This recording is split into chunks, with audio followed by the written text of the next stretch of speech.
Create an environment that feeds what you're good at and protects you from what you're not good at. Automate your life.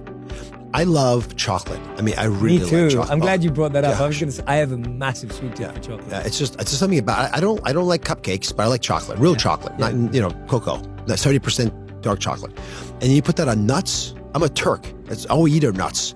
I mean, 90% of the hazelnuts in the world are made in Turkey. Yes. So you just can't get away from this stuff. Yeah. And I know if I put chocolate-covered nuts around me, I will finish the whole bowl. I just don't have the ability to stop.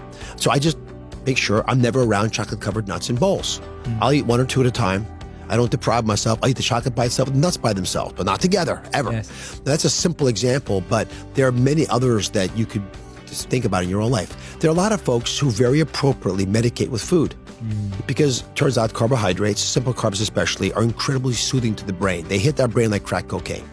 So if you are prone to that addictive response, you have to be careful about that. So if you get home from work and you've had a fight with your boss or with your spouse or the kids weren't respectful and the traffic was bad and you walk in there and you're a little down and the first thing you see when you open the fridge is a cheesecake, you're going to grab that cheesecake because you're disciplined and cut a very thin sliver of it. I mean, so thin you can see through it. It's a micron thick, right? Yeah. It's like, microfiche. And you cut that little thing and you put it in your mouth. It tastes so good. And then you realize you didn't cut the cake straight. So to straighten it out, take another sliver, another bigger sliver, and then it's wedge. And by the time you're done, you finish the whole thing off. Right? Pass that whole thing over here, mama, and you're done.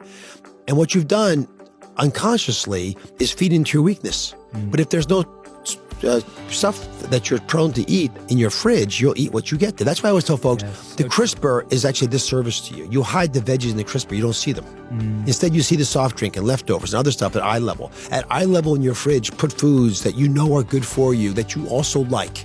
In fact, that's the biggest message. Only eat foods that you adore that happen to be good for you. Because you're not going to eat the other stuff anyway. Absolutely. And then you'll slowly start to get into a habit. And so I haven't undermined myself with something that I know will cause a problem for me in the future. Now, if you're listening, you have your own limitations, your own strengths. Feed the strengths and hinder the limitations, starve them. I love how practical that is, especially eye level, because we all know at grocery stores and superstores, the stuff at eye level is the stuff that we all want to buy and is necessarily bad for us, but we can change what's at eye level in our home. And they're paying to get that shelf space, exactly. Which, again, is good business. I don't blame them. Oh, 100%. Just, now that you know, address it appropriately. Yeah, absolutely. That's great advice. I know that for a fact that it's why minibars in hotels are so dangerous. I usually take my own food with me. Yes, me too. Yeah, I travel with a bag of nuts in my briefcase right now. Yeah. I never leave home without it. Yeah. I think everyone ought to have nuts in their pockets, right? Male and women, by the way. I soak my nuts. I like to put them in a little water. They germinate. And I cart them around. And that way I'm not foraging through vending machines looking for food.